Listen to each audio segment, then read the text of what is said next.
So hello everyone, welcome back to your channel. Well, आप आ चुके हैं स्टेप 18 पर। So this is the time कि अब हमें लेवल अप करना है। अभी तक जो आपने सीखा है इस जर्नी के अंदर, अभी हम एक 40 डेज फाइनेंशियल ट्रांसफॉर्मेशन सीरीज के अंदर हैं। अब हम यहाँ से लेवल अप करने वाले हैं। सो हम बात राहुल की कर रहे हैं। राहुल को अब बहुत सारे ऐसे फाइनेंशियल टॉपिक्स के बारे में पता लगने वाला है जिससे वो अपने पैसे को बढ़ा सकता है। आज की ये वीडियो स्पेसिफिकली इस चीज़ के ऊपर बेस्ड है कि कैसे पैसा ग्रो होने वाला है। हमने लास्ट वीडियो में आपको समझाने की कोशिश करी थी कि सबसे पहले आपका फोकस होना चाहिए इन्वेस्टमेंट वहां करने में जहां पे पैसा ग्रो, मतलब एसेट्स में पैसा लगाना, लाइबिलिटीज में नहीं लगाना। एसेट वो होता है जो आपकी जेब में पैसा लेकर आता है, लाइबिलिटी वो होती है जो आपकी जेब से पैसा लेकर जाती है। और हमने ये भी बात करी थी कि आपने जो कॉन्जर्वेटिव मेथड्स है ना, कि भाई फिक्स डिपॉजिट में पैसा डाल लो, सेविंग अकाउंट में पैसा डाल लो, ये सब तो आपको पता है, बट व्हाट इज नेक्स्ट जो आपको शायद ना भी पता हो।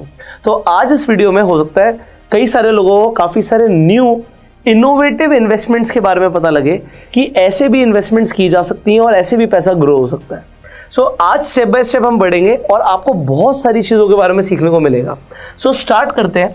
सबसे पहले तो भाई हमें पैसे को ग्रो करना है।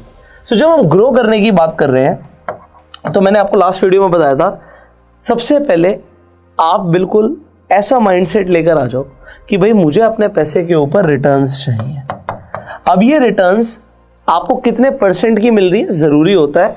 हाँ, ज़्यादा रिटर्न्स मिलेंगी तो वो ज़्यादा रिस्की हो जाता है। आज की वीडियो में हम स्टॉक मार्केट की बात नहीं करने वाले हैं, स्टॉक मार्केट से रिलेटेड इंस्ट्रूमेंट्स की भी बात नहीं करने वाले। मतलब हम ये नहीं बोलने वाले कि आपको SIP करनी है, म्यूचुअल फंड में पैसा डालना है। This is something innovative. तो हम ऐसी चीज़ों के बारे में बात करेंगे जो मार्केट से लिंक्ड नहीं है। तो बिना मार्केट से लिंक्ड होने का फायदा क्या होता है पहले उसे समझ लीजिए, और नुकसान क्या होता है उसे भी समझ लीजिए। स्टॉक मार्केट में अगर आप पैसा लगाते हैं तो उसका नुकसान ये होता है कि मार्केट वॉलेटाइल होती है। तो आपका जो पैसा होता है, रिटर्न होती है उस पैसे के ऊपर, वो गारंटीड नहीं होती। ओवर द ईयर्स हमने देखा मार्केट ऊपर जाती है, बट हो सकता है अगर आपने किसी ऐसे स्टॉक में पैसा लगा दिया जो स्टॉक डूब गया तो आपका पैसा डूब भी सकता है। हाँ, अगर स्टॉक बढ़ गया तो पैसा कई गुना भी हो सकता है। सो डेफिनेटली ज़्यादा रिस्क है तो ज़्यादा रिटर्न्स है। और आज हम बात कर रहे हैं कि भाई स्टॉक मार्केट में पैसा अगर नहीं लगाओगे तो इस वॉलेटिलिटी से बच सकते हो। तो कहीं ना कहीं आपको ऐसा लगेगा कि जो मुझे पैसा आ रहा है वो एक फिक्स रिटर्न टाइप आ रहा है, कि मुझे पता है कि कितना रिटर्न मुझे आएगा, क्योंकि मार्केट लिंक नहीं है। अगर मार्केट लिंक्ड होगा तो पैसा ज़्यादा भी बढ़ सकता है, कम भी बढ़ सकता है, नहीं भी बढ़ सकता। तो आज हम बात करने वाले हैं कि राहुल का पैसा ग्रो होना चाहिए, पहले उसे ये समझना है। तो किस किस तरीके से, मैं आपको स्ट्रेट अवे ये नहीं बताने वाला कि आपके पास 1 लाख है, 10 लाख है, 1 करोड़ है तो यहां पर डाल दो। मैं आपको सारे तरीके बताऊंगा जितने मुझे पता है और मुझे ऐसा लगता है कि इससे आपकी काफी हेल्प हो सकती है। तो इस वीडियो को एंड तक जरूर देखिएगा और अगर अच्छी लगे तो शेयर भी कीजिएगा। शुरू करते हैं। सबसे पहले ये परसेंटेज आना जरूरी क्यों? एग्जाम्पल के लिए आज आपके पास 1 लाख रुपए है और मान लेते हैं आपको एक तरीके से किसी ऐसे इन्वेस्टमेंट प्रोडक्ट के अंदर आपने इन्वेस्ट किया जहां पे आपको एक फिक्स रिटर्न मिलता है 12% का। अगर आपको 12% का रिटर्न मिल जाता है, 13% का रिटर्न मिल जाता है, सो अगर 13% का लेके चलते हैं तो आपको 1 साल के बाद आपका पैसा जो होगा 1 लाख रुपए नहीं रहेगा, वो 1,13,000 हो जाएगा। बट बेसिक एक आइडिया मैं आपको दे देता हूं कंपाउंडिंग का। उसका बेनिफिट क्या होता है कि आपका पैसा ओवर द इयर्स ग्रो होता है, क्योंकि अगली बार अगर मान लीजिए 13% से ही आपका पैसा ग्रो होता है तो आपको 1 लाख के ऊपर ब्याज नहीं आएगी, आपको 1,13,000 के ऊपर 13% आएगा। And that's a magic. हमने SIP की बात बहुत करी हुई है कि भाई आप हर महीने 5,000, 10,000, 500 रुपये इन्वेस्ट करते हो, अलग अलग म्यूचुअल फंड्स के अंदर आप कर सकते हो, तो पैसा किस तरीके से ग्रो होता है। वहां से मैं आपको एक बार एक एग्जांपल दिखा देता हूं कि ये 1% बढ़ने से क्या फायदा और क्या नुकसान हो सकता है। उसके बाद हम बात करेंगे, क्योंकि हमें म्यूचुअल फंड्स और SIP की आज बात नहीं करनी है, बट एक रफ आइडिया।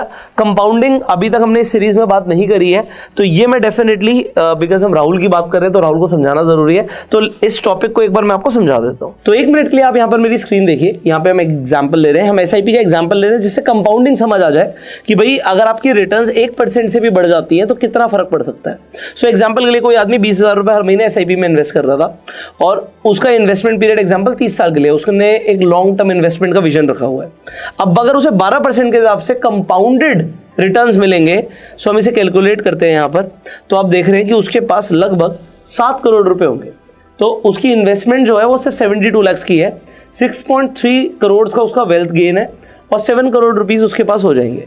पर अगर ये सिर्फ 1% से बढ़ जाती है तो यहां पर आप देख रहे हैं 1 करोड़ नहीं बढ़ा, वो 8.8 करोड़ हो गया। तो यहाँ पे 1.7 करोड़ रुपीस बढ़ गए जस्ट बिकॉज 1% एक्स्ट्रा उसको रिटर्न आई, तो 1% की वैल्यू होती है। तो इसीलिए अगर आपके बैंक अकाउंट में पैसा पड़ा और उसमें 3% का आपको इंटरेस्ट मिल रहा है सालाना, और अगर आप एफडी में रखते हो तो उसमें जमीन आसमान का फर्क आ जाता है। और एफडी के अलावा और क्या ऑप्शंस है वो आज हम समझने वाले हैं। सो मैं दोबारा से इसी टॉपिक के ऊपर आ रहा हूं। देखिए समझिए बात को, ज्यादा रिटर्न मिलती है तो ज्यादा रिस्क होता है, ये आपको ध्यान रखना है। पर क्योंकि राहुल यंग है, यहां पर ये चीज क्लियर करना जरूरी है, जब भी हम इन्वेस्टमेंट करते हैं तो हमें एक चीज को समझना जरूरी होता है कि रिटर्न्स तो हमें चाहिए, बट हम रिस्क किस किस हिसाब से ले सकते हैं। सबसे इंपॉर्टेंट होता है आप किस एज ग्रुप के अंदर हो। अगर कोई आदमी एक ऐसी एज में है, राहुल भाई 18 साल का है, बट कोई आदमी हो सकता है वो 58 साल का हो। अब कोई आदमी अगर 58 ईयर्स का है तो उन्होंने अपनी पूरी जिंदगी में पैसा जोड़ा होगा, उनका रिटायरमेंट का पैसा पड़ा है, उनके पास कोई इमरजेंसी के लिए पैसा है। भाई कोई भगवान ना करे बट कोई बीमारी हो गई, कोई इमरजेंसी के लिए पैसा चाहिए होगा तो उन्हें इमीडिएटली चाहिए। अगर ये आदमी आके मुझसे पूछेंगे कि मैं स्टॉक मार्केट में पैसा लगा दूं या कोई स्टॉक खरीद लूं, तो शायद मैं इन्हें अभी बोलूंगा कि आप ऐसा कुछ मत कीजिए, क्योंकि आज आप इस एज में है कि आपके लिए पूरी का पूरा पैसा ऐसी जगह पर डालना जहां पे रिस्क ज्यादा है वो आपके लिए ठीक नहीं है। बट राहुल अगर 18 साल का एक लड़का है तो वो रिस्क ले सकता है, वो और पैसा कमा सकता है लाइफ में। अब ये शायद और पैसा ना कमा पाए अगर ये रिटायर हो चुके हैं, होने वाले हैं, तो इनके लिए इन्वेस्टमेंट के लिए जो एक कह सकते हो कि एक माइंडसेट अलग होगा, इनके लिए अप्रोच अलग होगी और राहुल के लिए अप्रोच अलग होगी। हो सकता है अगर ये इक्विटी के अंदर इन्वेस्ट करना चाहें तो कोई फाइनेंशियल एडवाइजर इन्हें सलाह दे कि भाई आप सिर्फ लार्ज कैप में इन्वेस्ट करना, अगर आप इक्विटी में भी कर रहे हैं और पूरा पैसा मत लगाइएगा। सो वो सामने वाले के गोल्स के अकॉर्डिंग होता है। बट राहुल को कोई हो सकता है फाइनेंशियल एडवाइजर अगर आप इक्विटी में इन्वेस्ट करना चाहते हो तो आप ज्यादा पैसा इक्विटी में इन्वेस्ट करना और स्मॉल कैप की तरफ ज्यादा ध्यान देना, क्योंकि लॉन्ग टर्म होराइजन में पैसा ग्रो हो सकता है। बट आज हम स्टॉक मार्केट की बात नहीं कर रहे, तो इन बातों को यहाँ पे रोक देते हैं। यहाँ पे ये समझते हैं कि अगर राहुल कम एज में है तो डेफिनेटली वो ज्यादा रिस्क भी ले सकता है, पर उसे लाइफ में रिटर्न ज्यादा चाहिए।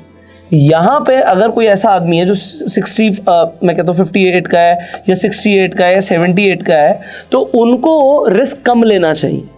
सो इसे समझ के हम आप आगे बढ़ेंगे। नंबर 1 पे बात करते हैं। अब सबसे पहले एक आपको इनोवेटिव इन्वेस्टमेंट आइडिया यहाँ पे मैं आपको बता रहा हूँ, that is P2P lending. So P2P lending का मतलब होता है पीयर टू पीयर लेंडिंग। आपको बहुत सारे आइडियाज मिलेंगे इस वीडियो में, एक एक करके आगे बढ़ेंगे। मैं सबके आपको एग्जांपल्स के साथ बताऊंगा कि कैसे पैसा ग्रो होता है। P2P का मतलब क्या होता है, पीयर टू पीयर। अब ये किस तरीके से वर्क करती है, स्ट्रेट अवे चलते हैं, स्क्रीन पर चलते हैं और मैं आपको दिखाता हूँ। सो मैंने यहाँ पे एक्स्ट्रा ऑलरेडी लिखा हुआ था। सो मोबीक्विक का आपने नाम सुना होगा। एग्जाम्पल के लिए मोबीक्विक का एक प्लेटफॉर्म है एक्स्ट्रा, और भी मार्केट में है। ये कोई स्पॉन्सर्ड वीडियो नहीं है, पहले मैं आपको बता रहा हूँ। जितने भी प्लेटफॉर्म्स में बताऊंगा यहाँ पर, ये मैं आपको सिर्फ इन्फॉर्मेशन के लिए बता रहा हूँ, एजुकेशन पर्पस के लिए बता रहा हूँ। This is not a sponsored video. तो एग्जाम्पल के लिए यहाँ पे मोबीक्विक का आपको एक फीचर मिलेगा एक्स्ट्रा। सो यहाँ पर आपको दिख रहा है कि आप 12% तक अर्न कर सकते हो, और यहाँ पे कोई लॉक इन पीरियड भी नहीं है। इसके अंदर एक और फीचर होता है, जब आप इसे लॉग इन करोगे तो फिर भी मैं आपकी कन्वीनियंस के लिए लिंक डाल दूंगा डिस्क्रिप्शन कमेंट बॉक्स में कि आप ये एक्स्ट्रा फीचर को यूज़ कर पाएँ। इसके अंदर आपको 13% की भी रिटर्न मिलती है। उसके अंदर एक छोटा टाइम का टेन्योर होता है, जैसे कि 3 महीने या 6 महीने, जिसमें आपको 13% तक का भी रेट ऑफ इंटरेस्ट मिलता है। सो यहाँ पर अगर आप 12% चाहते हैं तो कोई लॉक इन नहीं है, कभी भी आप पैसा निकाल सकते हैं जब आपको ज़रूरत हो। और यहाँ पर आप देख सकते हैं कि तकरीबन 2100 करोड़ रुपए से ज़्यादा यहाँ पे इन्वेस्ट हो चुका है, और इन्वेस्टर्स ने 12% अर्न किया, 100% लोगों ने। तो मतलब किसी को भी ऐसा नहीं हुआ कि इसे इन्होंने बोला 12% मिलेगा और नहीं मिला है। तो और इनकी जो कम्युनिटी है उसमें 1.5 लाख से ऊपर इन्वेस्टर्स हैं। तो कुछ ऐसा मैं आपको बता रहा हूँ जो आपको समझ आ रहा है। अब सबसे पहले कुछ क्वेश्चन आते हैं। ये जो P2P लेंडिंग है, क्या ये जो सिस्टम है ये रेगुलाइज्ड है, इसमें रेगुलेशंस है, इसे समझना जरूरी है क्योंकि आपका पैसा लगा हुआ है। सो आपको थोड़ी सी रिसर्च खुद करनी है। यहाँ पे मैंने आपको मोबीक्विक का एक्स्ट्रा के बारे में बताया। इसी तरीके से क्रेड है, क्रेड का एक क्रेड मिंट फीचर है जिसमें आपको 9% की ईयरली रिटर्न्स मिलती हैं। दोनों का लिंक आपको डिस्क्रिप्शन कमेंट बॉक्स में मिल जाएगा, कहीं जाने की जरूरत नहीं है।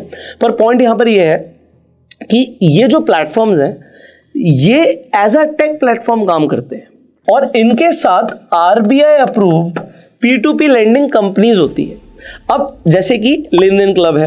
अब अगर आपने 12% क्लब का नाम सुना हो तो वहां पर आपने देखा होगा लेन देन क्लब लिखा होता है नीचे। इसी तरीके से मैंने आपको मोबीक्विक के बारे में बताया। इसी तरीके से जैसे हम क्रेडिट की बात कर रहे हैं, तो ये ज़्यादातर टेक कंपनीज हैं और इनके साथ जो RBI approved P2P lending companies हैं वो कनेक्टेड होती हैं। तो ये कंपनीज जैसे टेक कंपनी काम करती हैं, आप इनके प्लेटफॉर्म पे पैसा डेफिनेटली इन्वेस्ट कर सकते हो और ये आगे लोन्स प्रोवाइड करते हैं। तो किस तरीके से काम होता है, पहले उस कंसेप्ट को समझते हैं। राहुल को काफ़ी सारे कंसेप्ट समझ आएंगे। सो भाई, एक इन्वेस्टर था जैसे कि आप थे, आपने कुछ भी पैसा 1,000 रुपये या 10,000 रुपये कुछ भी इन्वेस्ट किया और आपके जैसे कई सारे लोग हैं, जैसे आपने देखा यहाँ पे 1.5 लाख से ऊपर लोग हैं, तो इन लोगों ने बहुत सारा पैसा हो गया ये इन्वेस्ट कर दिया। अब बीच में जो RBI अप्रूव्ड कंपनीज हैं उनके पास पैसा पहुंचा, जो भी कंपनीज है, एग्जाम्पल के लिए लेन देन क्लब है, कुछ भी हो सकता है। अब इनके पास पैसा पहुंचा, इन्होंने आगे लोन दे दिया। अब आपके कुछ सवाल आएंगे, भाई अगर इस लोन में डिफॉल्ट हुआ तो आगे लोन दिया गया और लोन दिया और उस आदमी ने नहीं चुकाया तो मेरे पैसे का क्या होगा? तो होता क्या है, क्योंकि इतने सारे लोग हैं तो आपका पैसा एक ही आदमी को नहीं जाता। एग्जाम्पल, आपने 10,000 रुपये इन्वेस्ट किया तो 10,000 लोगों को 1-1 रुपये चला गया, ऐसा समझ लीजिए कि फ्रैक्शन में पैसा चला गया।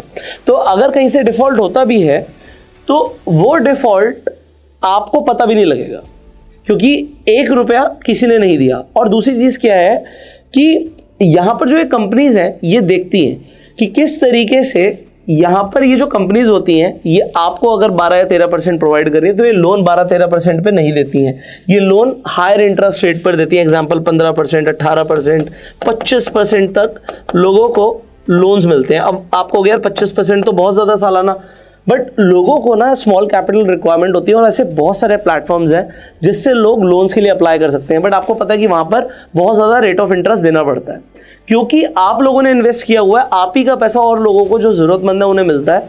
और वो क्योंकि ज़्यादा रेट ऑफ इंटरेस्ट देते हैं, ये कंपनीज भी बीच में अच्छा पैसा कमाती हैं, बट आपको क्योंकि जितना रिटर्न इन्होंने अपनी वेबसाइट पे दिखाया है ऑलमोस्ट उतना रिटर्न दिया जाता है। बट यहाँ पर हमेशा एक चीज़ लिखी होती है अप टू, कि अप टू आपको 12% मिलेगा। मैं आपको दोबारा दिखाता हूँ, इसे समझिएगा। मिलता, अभी इन्होंने दिखाया कि लोगों को 12% मिला है, बट अगर आप इसे दोबारा से समझेंगे, क्योंकि आप लोगों को एक एक चीज़ बारीकी से समझना ज़रूरी है। सो यहाँ पर देखिए लिखा हुआ है अप टू, तो अप टू 12% मिलेगा।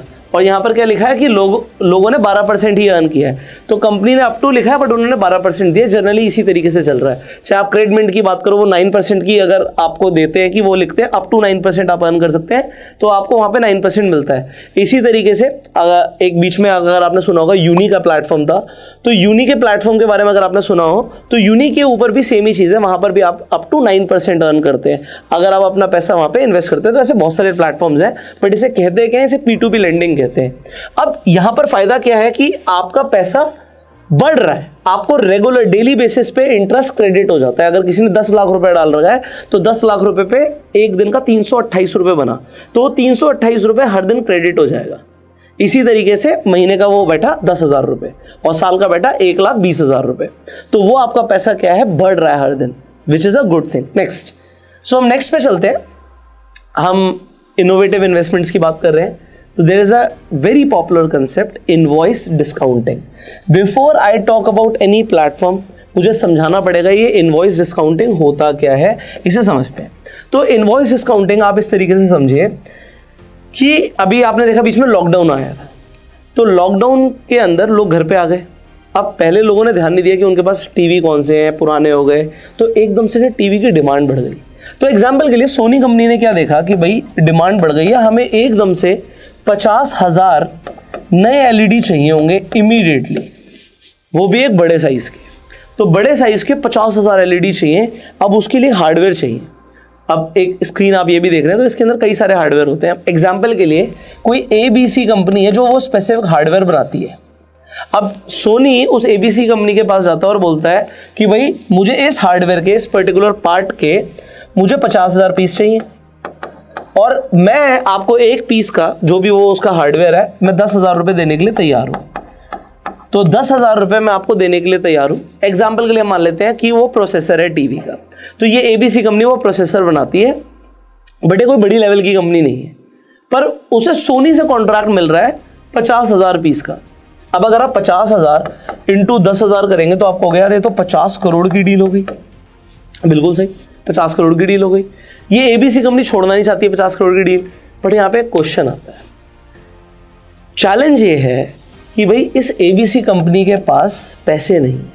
भाई 50 करोड़ की डील तो है, प्रॉफिट भी बहुत तगड़ा है, मान लेते हैं 20 करोड़ का प्रॉफिट है, बट अभी 30 करोड़ रुपया चाहिए होगा ये 50,000 पीस के लिए। और दूसरी चीज़, सोनी ने क्या बोलेगा, भाई आप अपने पीस भेजोगे, हम अपने टीवी में लगाएंगे, हम चेक करेंगे कि कोई प्रॉब्लम नहीं है और हम आपको 90 दिन में पैसा देंगे। आप कहोगे 90 डेज क्यों लिखा आपने? अब मैं राहुल को बताना चाहता हूँ, आप जब थोड़ा सा बाहर निकलेंगे तो आप देखेंगे ज़्यादातर बिजनेसेस क्रेडिट पे चलते हैं। कोई भी बड़ा आदमी, आप होलसेलर के पास जाएंगे ना, तो जो बड़े लेवल पे कोई काम कर रहा है, एग्जाम्पल आप दिल्ली में रहते हैं, आप कपड़े की मार्केट में जाते हैं, गांधीनगर में जाते हैं, आप कपड़े के थान लेने जाते हैं, आपकी शर्ट की फैक्ट्री है, तो आपको पता है आप अगर वहाँ से कपड़ा खरीदेंगे तो आपको क्रेडिट पे कपड़ा मिल सकता है। अब अगर आप नए हैं तो हो सकता है कोई कैश में ही दे कि भाई आप मुझे पैसे दोगे तभी मैं आपको दूंगा, बट अगर आपके लिंक्स बन जाते हैं, आप किसी के रेफरेंस से पहुँचते हैं, तो आपको क्रेडिट पे सामान मिलता है। और ये हर जगह है, मैं कपड़े का एग्जांपल ले रहा हूँ, अभी हम हार्डवेयर का एग्जांपल ले रहे हैं। In every big industry it is true कि आपको 3 महीने से लेके 6 महीने तक का क्रेडिट पीरियड मिलता है। Credit period in the sense कि पैसा आपको 3 या 6 महीने के बाद मिलेगा, और जो आदमी आज सामान ले रहा है उसको एक क्रेडिट पीरियड मिल चुका है। तो सिमिलरली सोनी 90 दिन के बाद पैसा देगा। अब 90 दिन के बाद देगा, उसको अभी माल बनाना है और उसको दिख रहा है यार अगर 50 करोड़ आएगा तो मुझे 20 करोड़ का प्रॉफिट है, 20 करोड़ का प्रॉफिट है, बट वो कॉम्प्रोमाइज करने के लिए रेडी है। और यहां से कंसेप्ट शुरू होता है इनवॉइस डिस्काउंटिंग का। अब किस तरीके से काम होगा, एबीसी कंपनी 50 करोड़ का इनवॉइस प्लस जो भी टैक्सेस होंगे वो रेस करेगी सोनी को, 50 करोड़ का इनवॉइस रेस करेगी, और इसके बदले में सोनी इन्हें पैसे देगा। बट आज तो दिया नहीं, बट क्योंकि सोनी एक बड़ी कंपनी है तो अब ये इनवॉइस लेके ऐसे प्लेटफॉर्म के पास जाएंगे जहां पर इनवॉइस डिस्काउंटिंग वर्क करती है। तो ऐसे कुछ प्लेटफॉर्म्स मैं आपको दिखाऊंगा एग्जांपल के लिए। सो एक प्लेटफॉर्म के पास गए, एक कंपनी के पास गए और बोला कि भाई मेरा जो ये 50 करोड़ का इनवॉइस है तुम ले लो। आप कहोगे इनवॉइस लेने में क्या फ़ायदा होगा, जिसके पास इनवॉइस होगा आप समझ लो पैसा उसके पास आएगा। तो ये 50 करोड़ रुपया इस आदमी के पास आ जाएगा, इस एक्स प्लेटफॉर्म के पास आ जाएगा, ठीक है। आप कहोगे बट ये बेचेगा क्यों और ये खरीदेगा क्यों? क्योंकि इसे सस्ता बेचना पड़ेगा। तो यहीं पे इनवॉइस के साथ डिस्काउंट लग जाता है कि भाई ऐसा है, मेरा तो 20 करोड़ का फ़ायदा है, मैं 5 करोड़ छोड़ देता हूँ, मेरे को 15 का भी प्रॉफिट हो जाए बहुत है, आप मुझे 45 करोड़ दे दो, आप मुझे 45 करोड़ दे दो, 5 करोड़ आप रख लेना। तो 5 करोड़ रुपया इस प्लेटफॉर्म को मिल जाएगा, ठीक है। उस आदमी को आज के आज 45 करोड़ मिल जाएंगे। आप कहोगे ये भी समझ आ रहा है। तो यही कंसेप्ट है इनवॉइस डिस्काउंटिंग का। बट इस आदमी के पास ये 45 करोड़ आएंगे कहाँ से? यहाँ पर बहुत सारे लोग यहाँ पर आके इन्वेस्ट करते हैं और इस तरीके से ये 45 करोड़ या कुछ भी एक्स अमाउंट का पूल, चाहे वो 4 करोड़ का हो चाहे 45 लाख का हो, वो पूरा हो जाता है पूल। और क्योंकि वो पूल पूरा हो जाता है तो जो ये प्रॉफिट बनना है ये उसी तरीके से डिस्ट्रीब्यूट हो जाता है। तो अब मैं आपको एक एग्जांपल के लिए प्लेटफॉर्म दिखाता हूँ तो आपको तभी समझ आएगा। सो इनवॉइस डिस्काउंटिंग के मैं पहले बता रहा हूँ कोई स्पॉन्सर्ड वीडियो नहीं है, सिर्फ कंसेप्ट समझाने के लिए आपको दिखाया जा रहा है, ठीक है। तो आप अपनी खुद की रिसर्च कीजिएगा। एग्जाम्पल, आप यहाँ पर एक प्लेटफॉर्म पे जाते हो ट्रेड क्रेड पर। अब आप ये प्लेटफॉर्म पर जाके थोड़ा सा पढ़ेंगे तो इस प्लेटफॉर्म के बारे में आप पढ़ सकते हैं। मैं एक आधा और प्लेटफॉर्म भी आपको दिखा देता हूँ, वेट कीजिए। एग्जाम्पल ले लेते हैं, हम जिराफ का एग्जाम्पल ले लेते हैं, ओके। सो आप यहाँ पर देख सकते हैं इन्होंने लिखा है one stop solution for everything fixed income. तो यहाँ पर किस तरीके से काम हो रहा है, एग्जाम्पल आप यहाँ पर देखते हो कि भाई इनवॉइस डिस्काउंटिंग आप यहाँ पर देख सकते हो। इनवॉइस डिस्काउंटिंग के अंदर आपको टेन्योर दिख रहा है, 1 to 6 मंथ्स का टेन्योर है, मतलब 1 महीने से लेकर 6 महीने तक जो मैंने आपको एग्जाम्पल दिया था उसके अंदर ये टेन्योर रहेगा, एक आप लॉक इन समझ लीजिए। और उसके बाद आपको जो IRR मिलेगा वो 11% से लेके 13% का मिलेगा। मतलब IRR की फुल फॉर्म होती है इंटरनल रेट ऑफ रिटर्न, मतलब आपको कितना % रिटर्न मिलेगा। सो ये आप इसके बारे में पढ़ सकते हैं कि किस तरीके से काम करती है। कोई भी पैसा लगाने से पहले आप अपनी खुद की रिसर्च जरूर कीजिएगा। अब यहाँ पर ना कुछ चीज़ें आपको समझनी पड़ेंगी। इनवॉइस डिस्काउंटिंग आपको सुनने में अच्छा लग रहा है। पॉइंट नंबर ये है कि जो इनोवेटिव जो इन्वेस्टमेंट के आपको मैं अलग अलग प्रोडक्ट्स बता रहा हूँ इसके अंदर इन्वेस्टमेंट बहुत वेरी करती है। जैसे आपने P2P लैंडिंग देखी, भाई आप MobiKwik पे जाके 1000 रुपये भी इन्वेस्ट कर सकते हो, बट ज़रूरी नहीं है कि आपको इनवॉइस डिस्काउंटिंग 1000 रुपये से मिले। मतलब हो सकता है आपको ज़्यादा पैसा देना पड़े और वहाँ पे एक मिनिमम क्राइटेरिया लिखा हो कि भाई 50,000 रुपये या 1 लाख रुपये ही आप इन्वेस्ट करोगे तभी आप इसका पार्ट बन सकते हो, तभी आप इस पूल का पार्ट बन सकते हो। अब यहां पर कई सारी चीजें हो सकती हैं। पॉइंट नंबर 1, प्रोडक्ट जो स्टार्टिंग में दिखाया गया और जो सोनी के पास पहुंचा वो ठीक नहीं था। सोनी ने बोला भाई मैं आपके प्रोडक्ट वापस दे रही हूं, तो यहां पर क्या होगा, ये 45 करोड़ रुपया जो हमें दिया और हमें 50 करोड़ आना था वो शायद ना आए, डिस्प्यूट हो जाए, तो ये एक इशू है।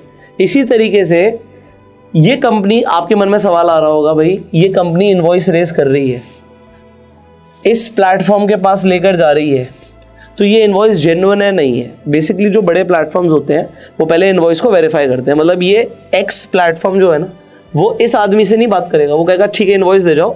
इनवॉइस लेके सोनी के पास जाएंगे और बोलेंगे भाई ये 50 करोड़ का इनवॉइस आया है, जेन्युइन है भी या नहीं, आपकी डील हुई भी है नहीं हुई, तो बोलेगा सोनी हाँ जी डील हुई है और 3 महीने बाद हमें पैसे देने हैं। तो वो एक तरीके से क्या है कि पहले वेरिफिकेशन होती है इनवॉइस की, इंपॉर्टेंट होता है। और दूसरी चीज़, ये जो डिफॉल्ट होता है ये एक कंसर्न होता है कि डिफॉल्ट हो सकता है, बट बड़ी कंपनीज जो होती हैं उनके डिफॉल्ट के चांसेस ना के बराबर होते हैं। पहले तो आपको स्टडी करना पड़ेगा कि इनवॉइस डिस्काउंटिंग के अंदर जो बेसिकली NPA होता है, NPA क्या मतलब होता है, नॉन परफॉर्मिंग एसेट, मतलब आप सीधा सीधा समझ लो लॉस हो गया, वो हो गया 1 से 2% के आसपास। आप पढ़ लीजिएगा कि 1 से 2% के आसपास का NPA रहता है इनवॉइस डिस्काउंटिंग में। मतलब डेफिनेटली डिफॉल्ट्स होते हैं बट वो बहुत कम है। और जो प्लेटफॉर्म्स होते हैं वो कई तरीके की श्योरिटी और इंश्योरेंस अपने इन्वेस्टर्स को देते हैं कि भाई आपने अगर हमारे प्लेटफॉर्म पे इन्वेस्ट किया हुआ है, सो हम ओवरऑल अपना देखेंगे, हमारा भी एक अच्छा मार्जिन है, हम ये देखेंगे कि हमारा जो ओवरऑल नुकसान है अगर वो बहुत बड़ा नहीं है तो ये हम आप पे पास ऑन नहीं करेंगे। मतलब अगर आपने मान लीजिए हमारे प्लेटफॉर्म पे 1 लाख रुपए लगाया हुआ है तो आपका पैसा नहीं डूबने देंगे। तो थोड़ा सा स्टडी कीजिएगा। मैं कहीं पर भी नहीं बोलूँगा कि आप आंख बंद करके इन्वेस्ट कर दो, बस मैं आपको ये बता रहा हूँ कि आज राहुल को नई नई चीज़ें पता होनी चाहिए जो शायद उसे स्कूल या कॉलेज में सीखने को नहीं मिलती। तो आप समझिए और आप खुद से ये एनालाइज कीजिए कि राहुल के पास पैसे जुड़ रहे थे तो जाके बाइक खरीदने वाला था, आईफोन खरीदने वाला था, अभी उसे वो करना चाहिए या फिर ये ज़्यादा कूल है। अभी ये मतलब आगे भी बात कर लेते हैं और भी आपको मैं नई नई चीज़ें बताने वाला हूँ। सो नेक्स्ट हम आगे बढ़ते हैं, that is commercial real estate. आपको रियल एस्टेट तो बहुत महंगी है यार, ये कैसे खरीद सकते हैं। और कमर्शियल का मतलब आपको सीधा सीधा समझ आ रहा है कि ऐसी चीज जो कमर्शियल पर्पस के लिए यूज होगी, मतलब बिजनेस पर्पस के लिए यूज होगी, तो उससे रेंट ज्यादा आ सकता है, सीधी बात। अब क्योंकि रियल एस्टेट महंगी है और मुझे पता है राहुल के पास अभी एकदम से इतने सारे पैसे नहीं है, बट फिर भी वो रियल एस्टेट में इन्वेस्ट कर सकता है। रियल एस्टेट में इन्वेस्ट करने के 2 तरीके हैं, एक तो जो मैं आपको यहां पर बताने वाला हूं और दूसरा REIT पहले बता देता हूँ। अब ये थोड़ा सा इसके अंदर सेबी इन्वॉल्व है, तो आप बेसिकली आप सिंपली अपना एक डीमेट अकाउंट खुलवा के REIT के अंदर इन्वेस्टमेंट कर सकते हो।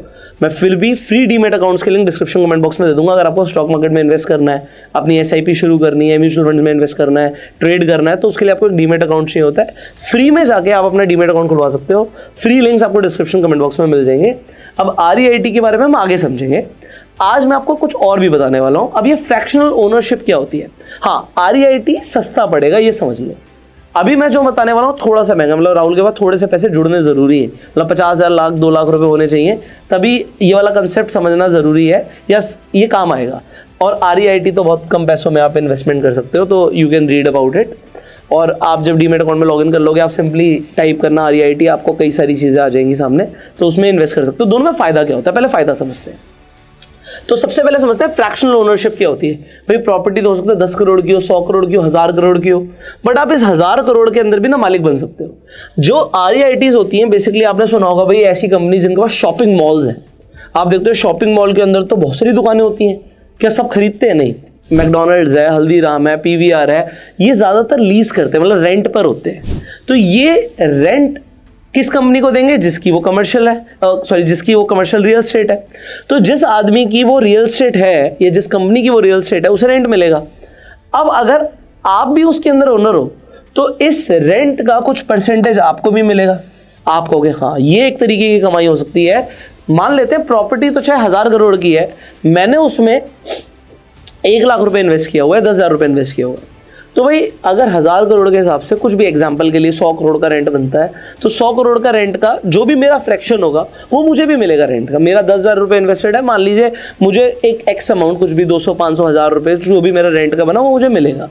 तो ये हो गया, सबसे पहले आपको एक रेंटल यील्ड मिलती है और इसकी एक परसेंटेज होती है, तो इसे समझना जरूरी है। इसकी परसेंटेज एग्जांपल के आप कहते हो 8 से 12% की आपकी रेंटल यील्ड हो सकती है। तो अगर आपने इन्वेस्टमेंट कर रखी है तो हो सकता है रेंट का ही 8 से 12% आपको कहे तो बहुत ज़्यादा है। मैं मानता हूँ, आप इसे स्टडी कीजिए, मैं नहीं कहता ये आएगा। ये ऐसा वेबसाइट्स अगर आप देखोगे इंटरनेट पे, मैं आपको थोड़ा सा दिखाऊंगा तो आपको दिखेगा ऐसा कुछ लिखेंगी कि भाई 8% की रेंटल यील्ड आएगी या 12% की रेंटल यील्ड आएगी। थोड़ा स्टडी कीजिए क्या प्रैक्टिकली इतनी यील्ड आती है नहीं आती, थोड़ा आपको स्टडी करना है। मेरा काम है आपको बताना कि ये डायमेंशंस है। एक और चीज़ होती है रियल एस्टेट के अंदर जिसके लिए ज़्यादातर लोग पैसा लगाते हैं, सब रेंट के लिए नहीं लगाते, ज़्यादातर लोग लगाते हैं कैपिटल एप्रिसिएशन के लिए, कि प्रॉपर्टी का रेट ही बढ़ जाएगा। तो हो सकता है एक साल में 2%, 3%, 4% प्रॉपर्टी का रेट बढ़ जाए, तो आप कहोगे हाँ यार इस तरीके से तो हो सकता है 11% से लेके 15-16% हमें इस इन्वेस्टमेंट से आ सके। तो इसी तरीके से आप थोड़ा सा सर्च कर सकते हैं। मैं आपको फिर भी एग्जाम्पल के लिए कुछ वेबसाइट दिखाता हूँ, तो आप इसे स्टडी कीजिएगा। एग्जाम्पल हम चलते हैं। सो यहाँ पर अगर आप देखेंगे, सो आप कमर्शियल रियल एस्टेट के अंदर इन्वेस्ट कर सकते हैं। जैसे कि मैंने बोला था कि यहाँ पर दो चीज़ें हैं, एक तो यहाँ पर रेंटल यील्ड लिखी हुई है, अगर आप मेरे पीछे देखेंगे तो रेंटल यील्ड लिखी हुई है यहाँ पे 7 से 9% की रेंटल यील्ड आएगी। भी मैंने आपको समझाया रेंटल किस तरीके से काम करता है। बट अगर आप देखेंगे टारगेट IRR जो है वो 10 से 12% का दिया हुआ है। इनका टारगेट है कि 10 से 12% IRR अचीव हो सकता है। कैसे हो सकता है? क्योंकि प्रॉपर्टी का कैपिटल एप्रिसिएशन भी होता है, तो इस तरीके से आपका पैसा बढ़ सकता है। तो आप इसे स्टडी कर सकते हो। यहाँ पर इन्वेस्टमेंट देखो काफ़ी ज़्यादा लिखी हुई है कि अगर आपको इसमें इन्वेस्टमेंट करनी है तो आपकी 25 लाख से इन्वेस्टमेंट है। तो ये डिपेंड करता है, किसी के पास 25 लाख है तो वो इन्वेस्ट कर सकता है, बट अगर किसी के पास सिर्फ 25 लाख है तो क्या उसे इन्वेस्ट करना चाहिए? द आंसर इज नो, मेरे हिसाब से नहीं करना चाहिए। किसी के पास 25 करोड़ है तो फिर वो 25 लाख डाल देगा, इतना फर्क नहीं पड़ता। पॉइंट यहाँ पर क्या है, इसे समझ लो। बट बेटर क्या है, अगर आप सिंपली जाके REIT सर्च करोगे, मैं आपको दिखा देता हूँ, वो गूगल पे लेके जाते हैं, तो ये होते हैं रियल एस्टेट इन्वेस्टमेंट ट्रस्ट। आप REIT सर्च कर सकते हो अपने डीमेट अकाउंट के अंदर। जब आप डीमेट अकाउंट के अंदर करोगे तो आप एज अ स्टॉक REIT को खरीद सकते हो। सो ये भी एक तरीके से एक इन्वेस्टमेंट की एक अपॉर्चुनिटी आपके लिए। तो जैसे जैसे उस प्रॉपर्टी से रेंट आएगा जो उस REIT की होगी, जो उस ट्रस्ट की होगी, तो उसका आपको बेनिफिट मिलेगा, प्लस आपको कैपिटल एप्रिसिएशन का भी बेनिफिट मिलेगा। सो REIT इज बेटर अगर आपको कमर्शियल रियल एस्टेट में इन्वेस्ट करना है। और जिस तरीके से मैंने आपको वेबसाइट पर दिखाया उसके लिए आपको थोड़ा ज़्यादा कैपिटल की जरूरत होती है। अब यहाँ पर देखिए, एक मैंने आपको यहाँ पर बताया कि नॉन मार्केट लिंक्ड इन्वेस्टमेंट्स के अंदर और भी कुछ ऐसी इन्वेस्टमेंट्स हैं जो आपको प्रॉफिट दे सकती हैं। अब मैं इसके ऊपर पूरे दिन बोल सकता हूँ, बट यहाँ पर हम ये 3 और समझ लेते हैं और आज के लिए शायद इतना काफ़ी रहेगा, वीडियो काफ़ी लंबी हो रही है। तो यहाँ पर सबसे पहले आपको समझना है कि सिक्योरिटाइज डेट क्या होता है। एक तो आपको यहाँ पर अभी तक सुना होगा आपने, म्यूचुअल फंड के अंदर एक इक्विटी होता है, इक्विटी म्यूचुअल फंड्स होते हैं, एक डेट म्यूचुअल फंड्स होते हैं, शायद आपको समझ आ रहा हो। तो डेट मतलब सीधा उधार पे पैसा देना। बट अगर किसी चीज़ को अगर हम उधार दे रहे हैं, किसी आदमी को, किसी कंपनी को उधार दे रहे हैं और उसके बदले में उससे कुछ ले लें, उससे कोई एसेट ले लें, मैं हम कहे भाई अपना घर गिरवी रख दे और फिर पैसा ले जा, तो क्या हो गया? एक सिक्योरिटी आ गई हमारे पास। इसे हम बोलते हैं सिक्योरिटाइज्ड एसेट। अब अगर कोई अपना घर गिरवी रख के जाएगा, या अपने गहने गिरवी रख के जाएगा, या अपनी कोई फैक्ट्री गिरवी रख के जाएगा, या इस तरीके से कोई भी एक एसेट गिरवी रख के जाएगा, तो हमारे पास कोई चीज़ होगी। तो इसी तरीके से अगर हमारे पास एसेट है और उसके बदले में हम डेट दे रहे हैं तो सिक्योरिटी बढ़ जाती है। अब अगर आपको अपॉर्चुनिटी मिले, भाई किसी कंपनी को कहती है जी मेरे पास फलानी कंपनी की 10 बिल्डिंग्स हैं और उसके बदले में मैंने उन्हें लोन दिया हुआ है, मैं देना चाहती हूँ, तो सिक्योरिटी है हमारे पास और हम लोन देना चाहते हैं, तो आपको क्या लगेगा कि यार ये और ज़्यादा सेफ हो गया और उसके अंदर अगर मुझे कुछ रिटर्न्स आ सकती हैं तो बहुत बढ़िया है। एक ये चीज़ होती है। दूसरा एक होता है कॉर्पोरेट बॉन्ड्स, हो सकता है आपने सुना हो। और इसके अंदर एक और चीज़ होती है इन्वेंट्री फाइनेंसिंग। कंपनी के पास ना इन्वेंट्री होती है। एक एग्जांपल आप मान लीजिए, भाई एक कंपनी है जो कि लैपटॉप्स बनाती है। अब उसके पास इन्वेंट्री के अंदर 10,000 लैपटॉप पड़े हुए हैं। अब वो उसके बदले के अंदर आपसे पैसा मांग रहे हैं, तो आपको पता है भाई इन्वेंट्री के ऊपर फाइनेंस कर रहे हैं हम, तो ये भी थोड़ा सा सिक्योर्ड हो गया। आप इसके बारे में भी पढ़ सकते हो। और आपने आजकल देखा भाई, हम ऐसी कंपनीज जो बहुत ज़्यादा पोटेंशियल लगती हैं बढ़ने का, वो होती हैं स्टार्टअप्स। अब स्टार्टअप के अंदर आपने ये भी सुना होगा कि VC पैसा डालते हैं। VC मतलब वेंचर कैपिटलिस्ट। आप इंटरनेट के माध्यम से, क्योंकि इन्वेस्टमेंट्स के कई सारे प्रोडक्ट्स आ गए मार्केट में, मैं आपको एग्जाम्पल दिखा रहा हूँ। कोई यहाँ पे रिकमेंडेशन नहीं है, बट फिर भी मैं आपको दिखाता हूँ। एग्जाम्पल के लिए एक प्लेटफॉर्म है ग्रिप। आप इनके प्लेटफॉर्म पे जाइए और सीखिए पहले ये सिक्योरिटाइज डेट इंस्ट्रूमेंट क्या होते हैं, कॉर्पोरेट बॉन्ड्स क्या होते हैं, कमर्शियल, अभी तो मैंने आपको बताया कमर्शियल प्रॉपर्टी में आप कैसे फ्रैक्शनल इन्वेस्टिंग कर सकते हैं, और यहाँ पे स्टार्टअप इक्विटी में आप किस तरीके से पैसा इन्वेस्ट कर सकते हैं। सबकी आपको अलग अलग ROI दिखेगी, आपकी रिटर्न ऑन इन्वेस्टमेंट अलग अलग दिखेगी। यहाँ पे भी आपको दिख रहा है कि मिनिमम 1000 रुपये से इन्वेस्टमेंट आप कर सकते हो, और इनके पास तकरीबन 750 करोड़ से ऊपर की इन्वेस्टमेंट है। तो अब ये आज इस वीडियो में क्या सीखने को मिला, पहले ये समझते हैं, फिर हम आगे बढ़ेंगे। क्योंकि मुझे अभी कोई रिकमेंडेशन नहीं देनी, मैं चाहता हूं आपको बस पता हो, राहुल को पता हो कि भाई आज मैं अपना पैसा तो खर्च कर सकता हूं, या फिर मैं कई जगह पर उस पैसे को इन्वेस्ट कर सकता हूं जिससे वो पैसा बढ़ेगा। वो जगह पता होनी जरूरी है। तो मैंने आपको काफी कुछ बताने की कोशिश करी है। I hope you are making notes, that is the point number 1। यहाँ पे जो प्लेटफॉर्म्स बताए, उसके अलावा कई सारे प्लेटफॉर्म्स हैं इंटरनेट पे, उन्हें स्टडी करो। और हम आने वाली वीडियोस में स्टॉक मार्केट की बहुत डीप अंडरस्टैंडिंग लेने वाले हैं। तो आप फ्री में जाके पहले अपना डीमेट अकाउंट खुलवा लीजिए, जिससे आपको आने वाली वीडियोस में जो समझ आएगा, सीखने को मिलेगा, उससे आप स्ट्रेट अवे देख सकते हो। अपने डीमेट अकाउंट में जाके सर्च कर सकते हो, स्टॉक्स के बारे में सर्च कर सकते हो, इनफैक्ट इन्वेस्टमेंट भी शुरू कर सकते हो। तो यहाँ पर अभी तक का समझते हैं। हमने बताया पैसे को ग्रो करने के लिए पैसे पे ROI प्रोड्यूस करना जरूरी है, that is return on investment. अब ये रिटर्न ऑन इन्वेस्टमेंट आप ज्यादा प्रोड्यूस कर सकते हो।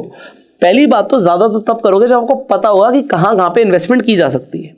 ज्यादातर लोगों को नहीं पता होता, तो इसके ऊपर थोड़ी सी खुद की सेल्फ स्टडी होना जरूरी है। क्योंकि मैं आपको सिर्फ बोल नहीं सकता यहाँ जाओ और पैसा लगा दो, आपका पैसा है, आपको देखना आपको कहाँ लगाना है। बट प्रोज एंड कॉन्स पता होने जरूरी है, तो थोड़ा सा स्टडी कीजिए। जब आपका पैसा बढ़ेगा, तो मैंने आपको एक बेसिक स्टार्टिंग में एक रफ आइडिया दिया था कंपाउंडिंग की पावर का। So with the power of compounding आपका पैसा ओवर द ईयर्स आपको बढ़ता हुआ दिखेगा। आज हो सकता है राहुल के पास कम पैसे हो, बट यहाँ से एक हैबिट शुरू होगी पैसे को इन्वेस्ट करने की और पैसे को मल्टीप्लाई करने की, which is a really good habit. और मैं आपको एक चीज बता दूं राहुल, आपकी एज के 99.9% लोग इन कॉन्सेप्ट्स को बिल्कुल इग्नोर कर देते हैं और इन्वेस्टमेंट्स नहीं शुरू करते। ज्यादातर लोग सिर्फ लाइबिलिटीज इकट्ठा करते हैं। बट आपको अगर 0.1% की कैटेगरी में आना ना, जो लाइफ में एक्चुअल में अमीर बनते हैं, तो ये चीजें आपके लिए बहुत जरूरी है। मेरे हिसाब से आज की वीडियो के लिए इतना काफी है। मैं पूरे दिन बोल सकता हूँ। हम अभी स्टॉक मार्केट की बात कर सकते हैं, हम मार्केट लिंक डिबेंचर्स की बात कर सकते हैं, बहुत सारे और भी इंस्ट्रूमेंट्स हैं, बट इतने पता होने जरूरी हैं। पहले इनके बारे में समझो, पढ़ो, सीखो, और आने वाली वीडियोस के लिए प्रिपेयर्ड हो जाओ। बिकॉज अब हम धीरे धीरे करके लेवल अप करेंगे। अभी तक काफ़ी साइकोलॉजी हो गई, मोटिवेशन हो गया, माइंडसेट डेवलपमेंट हो गया, बिलीफ सिस्टम के ऊपर बात हो गई, मैंने आपकी हैबिट्स के ऊपर बात कर ली। अभी तक आपने क्या क्या समझा है, जो आपने अपने परिवार से या मिडिल क्लास एक ट्रैप के अंदर सीखा, जो कि आपको समझ आना शुरू हो गया होगा कि क्या सही है क्या गलत है, इसके ऊपर काफ़ी अंडरस्टैंडिंग हो चुकी है। बट अब हम धीरे धीरे फाइनेंस के अंदर आगे बढ़ने वाले हैं, क्योंकि एक फाइनेंशियल ट्रांसफॉर्मेशन जर्नी है। तो ये सब पता होना चाहिए। हो सकता है आज की वीडियो कई लोगों के लिए बोरिंग रही हो, कई लोगों के लिए इंटरेस्टिंग रही हो, बट मुझे इससे फ़र्क नहीं पड़ता। मुझे इस चीज़ से फ़र्क पड़ता है कि मैं अपना काम बेस्ट करके जाऊँ, जो मुझे पता है, जहाँ तक मुझे नॉलेज है, मैं आपको वो पास ऑन कर दूँ। उसके बाद आप इस नॉलेज का यूज़ कैसे करते हो, इम्प्लीमेंटेशन कैसे करते हो, टोटली अप टू यू। सो अगर आपको लगता है ये वीडियो वैल्यूएबल है, तो इसे शेयर कीजिएगा और आने वाली वीडियोस मिस मत कीजिएगा। मैं आपको जेन्युइनली बता रहा हूँ, कई सारे लोग हो सकता है अपनी आधी ज़िंदगी लगा दें, बहुत सारा पैसा इन्वेस्ट करें, और तब भी उन्हें शायद ये सारे कॉन्सेप्ट्स एक बार में सीखने को ना मिले। इस फ्री इंटरनेट पे ये प्लेलिस्ट है, एज अ कोर्स आपको मिल रहा है। आप फ्री में जो सीख रहे हैं ना, इसकी वैल्यू कीजिए, इसे शेयर कीजिए, नोट्स बनाइए, और अपना प्यार देने के लिए लाइक कीजिए। अगर आपके कुछ सवाल आप कमेंट्स में पूछिए। I will see you in the next video. वो वीडियो आपको तब मिलेगी जब आप बेल आइकन पर क्लिक करेंगे। So click on the bell icon and go self made. जय हिंद।